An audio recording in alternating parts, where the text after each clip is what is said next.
pessoal, como vocês estão? Espero que estejam bem. Faz muito tempo que eu não apareço aqui, que eu não gravo vídeo pra vocês, estava com muita saudade. Bom, o assunto de hoje é um assunto, entre aspas, polêmico, que é sobre ser crente. Então eu quis trazer algumas ideias que as pessoas têm acerca de ser crente. E aí você pode me perguntar: Stephanie, então você se preocupa com o que as pessoas pensam acerca da sua crença, da sua religião? Você se incomoda? Não, a resposta é não. Eu não me incomodo com o que as pessoas falam, com o que as pessoas pensam. Mas a questão é que eu me preocupo. E essas ideias, elas fazem com que as pessoas não se atraiam por Cristo. Sendo que a escolha que eu fiz de ser crente, de ser cristão, foi a melhor escolha que eu já fiz na minha vida. E é aquilo que eu sempre falo, o que é bom tem que ser compartilhado. E é o que eu quero fazer, eu quero que a minha vida ela só aponte para um nome, que é Jesus Cristo. Então eu vim aqui falar sobre algumas ideias que as pessoas têm sobre isso e desmistificá-las. A primeira ideia que todo mundo tem acerca de uma pessoa crente e que eu já ouvi muitas pessoas falarem que é aquela frase: crente não pode fazer nada, Deus que me livre em entrar pra igreja, a igreja tem um monte de regra. Ou então, tudo é proibido. Você viu tal fulano? Virou crente, deixou de fazer um monte de coisa, minha filha, outra pessoa mudou. E eu quero te convidar a pensar em um pai e em um filho. Um pai e um filho terreno. Quando um pai fala para um filho determinada coisa, muitas vezes, a maioria das vezes, é pro bem dessa criança. Por exemplo, o pai fala pro filho: filho, não faz isso, não vai por esse caminho que você tá pegando, não vai te fazer bem lá no futuro, vai te trazer consequências ruins, não vai por esse caminho. Ou então, o pai tem uma regra dentro da casa dele, fala: olha, não quero que vocês cheguem depois das 11. Esse bairro tá muito perigoso, tá tendo assaltos, tá tendo roubo. Então, com Deus é a mesma coisa. Através da Bíblia, ele nos dá algumas instruções do que não fazer e do que fazer, tudo pro nosso bem, tudo porque ele nos ama. Se seu pai fala pra você não correr descalço no quintal molhado, é porque ele não quer que você caia e quebre a cara. Ou que você não faça determinadas escolhas, porque ele sabe que ali no futuro vai trazer algumas consequências indesejadas. E voltando para a ilustração do pai com o filho, se coloque em posição de filho. Vamos supor que seu pai te deu uma ordem. E você simplesmente desobedeceu essa ordem. Você fez ao contrário do que ele te disse. E você chegou em casa e você percebeu que seu pai estava bravo, que seu pai estava triste. E a partir do momento, o X da questão é esse, a partir do momento que você percebe que você está errando e o seu pai está ficando triste, e isso está afetando o seu relacionamento com ele, você tem uma escolha a fazer. Se você realmente ama o seu pai, você vai parar de fazer isso. E você vai fazer aquilo que ele tá te instruindo. Porque você o ama. Então a obediência e o amor, elas andam juntas. Eu obedeço porque eu amo. É simplesmente porque eu sei que o meu pai tá triste comigo. Eu simplesmente vou parar de fazer. Porque eu não quero que o meu pai fique triste comigo. E outra coisa, muitas vezes as pessoas falam: ela nunca mais fez isso, nunca mais fez aquilo. Eu digo por mim, simplesmente porque não faz mais sentido. Não tem mais o porquê. Eu vou dar um exemplo bem bobo em relação à bebida, em relação a beber. Eu não quero entrar nessa discussão porque existem pessoas crentes que não acreditam que beber seja pecado. O pecado seja a partir do momento que você se vicia ou que você fica bêbado. Já existem outros cristãos que beber é pecado. Eu não quero entrar nessa discussão, mas vamos supor uma pessoa que ela bebia para se sentir feliz. Ela bebia para esquecer os problemas ou porque ela estava triste. A partir do momento que ela conhece Jesus, não é porque essa igreja não pode beber. Eu vejo dessa forma.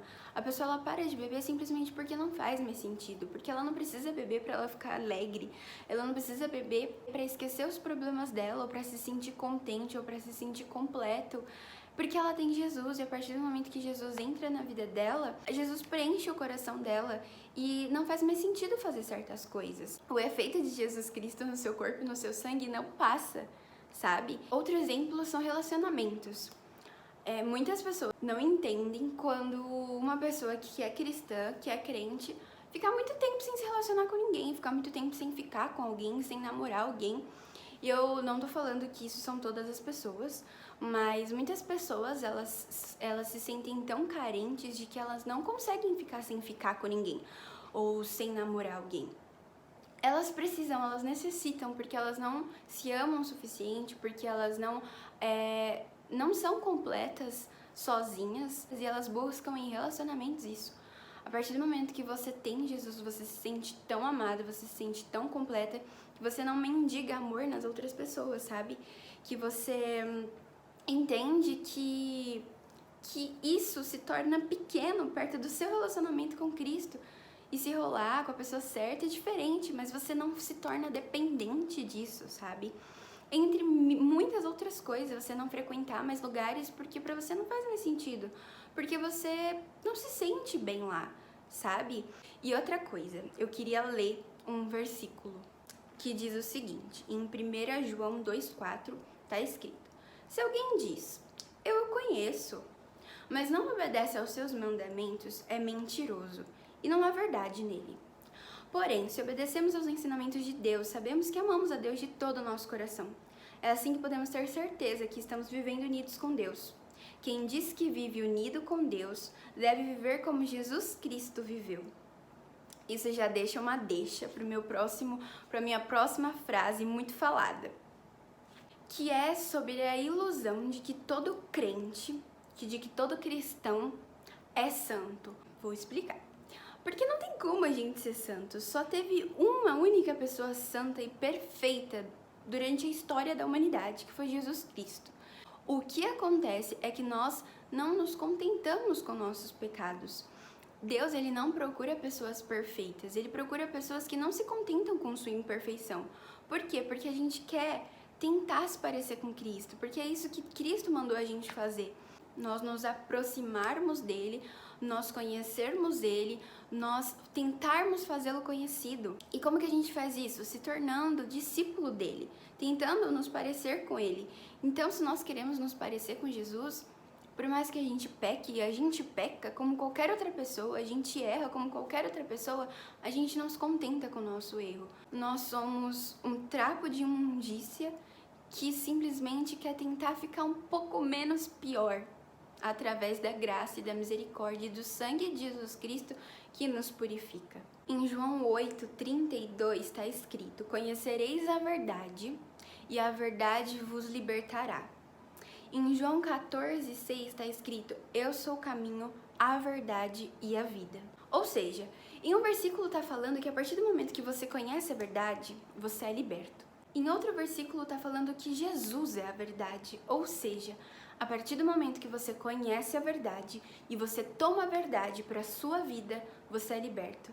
Você é liberto dos seus vícios, você é liberto de coisas que antes você fazia, você é liberto de escravidões, você é liberto de inúmeras coisas.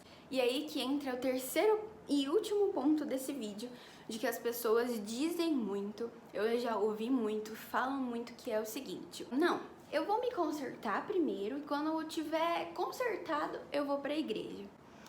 Isso é um pensamento muito errado. Porque na Bíblia está escrito: vem do jeito que você tá. Tem um versículo que fala: venham a mim todos que estão cansados e sobrecarregados e eu vos aliviarei. Não está dizendo assim, Jesus não falou assim: ó, você que está cansado, você que está sobrecarregado, você que está com muito peso aí, você que está cheio de vício, faz o seguinte: se conserta primeiro, tá? Descansa primeiro, se limpa primeiro, aí depois você vem pra mim. Não, ele fala: vem como você tá e eu vou te limpar, eu vou tirar o seu peso, eu vou te dar descanso. Porque as pessoas, elas acham que elas vão conseguir sozinhas, mas não. A gente só vence o pecado com Cristo. Nós só somos novas criaturas a partir do momento que nós estamos com Cristo. Tem um versículo que diz, em 2 Coríntios 5:17, se alguém está em Cristo, é nova criatura. As coisas velhas já se passaram, eis que tudo se fez novo. Tem outras pessoas que pensam: não, aquilo que eu fiz no passado é muito grave. O que eu tô fazendo é muito grave, Jesus não vai me perdoar, eu sou indigno de ir falar com ele, de orar ou de ir numa igreja, ele não vai me aceitar. Eu tô aqui pra dizer que não importa o que você tenha feito, não importa o seu passado, não importa quem você é, não importa nada. Jesus te ama e te perdoa a partir do momento que você reconhece que você está errando e que você não torna a fazer, que você de fato se arrepende. Porque o arrependimento é quando você não faz mais e você tenta mudar. Jesus, ele está completamente disposto a te ajudar e a te formar uma nova criatura. E por que eu vim gravar esse vídeo? Porque eu me preocupo. Porque eu tenho medo de você, talvez, ou de algumas pessoas olharem para algum cristão, para algum crente ou para alguma igreja e não ver o reflexo de Jesus. E eu sei que isso é muito clichê, de que se em algum momento alguma igreja te feriu, algum pastor, algum líder ou alguma pessoa que se diz crente te feriu e não deu um bom testemunho como sendo seguidor de Cristo, eu peço perdão. E eu quero te encorajar a não olhar para essas pessoas, mas olhar para Jesus. Porque não foram essas pessoas que morreram por você, que sofreram por você, foi Jesus. E eu quero te dizer que essas pessoas, elas são falhas, que a igreja é falha, e eu não tô aqui passando a mão na cabeça de igreja nenhuma, embora eu acredito que a igreja seja muito importante. Porque na Bíblia ela nos dá várias instruções sobre a importância de congregar, sobre a importância de nós termos um pastor, sobre a importância de nós termos líderes, porque ele fala que quando um cai, é muito mais fácil quando o outro te ajuda a levantar. É muito mais fácil ter uma autoridade com mais sabedoria, porque o pastor ele estudou para estar ali, te instruindo de como viver como Cristo viveu.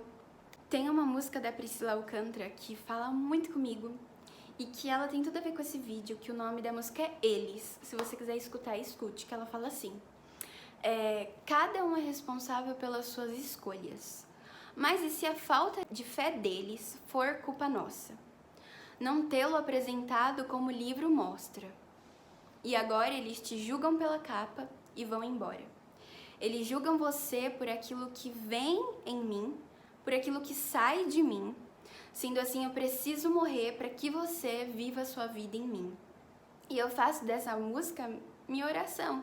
Mas eu tô para te dizer que se você olhar para o humano, você vai sempre ser decepcionado. Mas se você olhar para Jesus, a sua perspectiva vai mudar, sabe? A forma de você encarar a vida vai mudar. Se você não tem uma boa referência de igreja, se você não tem uma boa referência de crente, não olhe para eles. Olhe para Jesus, porque eu te garanto, ele não tem nada a ver com essas pessoas. Nada a ver, aparentemente, com essas pessoas. A gente só tá tentando. E eu espero que a gente continue tentando. Porque não se conformar com o nosso erro, não se conformar do jeito que nós estamos, é o primeiro passo. Então eu espero que eu tenha conseguido desmistificar, tirar alguns tabus e alguns preconceitos acerca de ser crente. Acerca de poder e não poder, muito além de poder e não poder. É amor. Todos os meus vídeos no final acabam nisso. Amor. Deus é amor. Ele nos amou, ele te amou de tal maneira que entregou seu único filho para você, para que você pudesse ter vida, vida em abundância, vida eterna. Então eu espero que você possa se interessar em Jesus, a pessoa que mais te ama na face dessa terra e a pessoa que mais te quer. E eu espero muito que você o conheça, porque eu tenho certeza de que você não vai se arrepender. E só vai fazer sentido quando você experimentar, quando você o conhecer com seus próprios olhos. E aí sim, talvez você vai entender de tudo isso que eu tô falando, mas se você só ouvir, não tentar, eu só tô falando bulhufas aqui, que não vai fazer sentido nunca na sua mente. É isso. Beijo.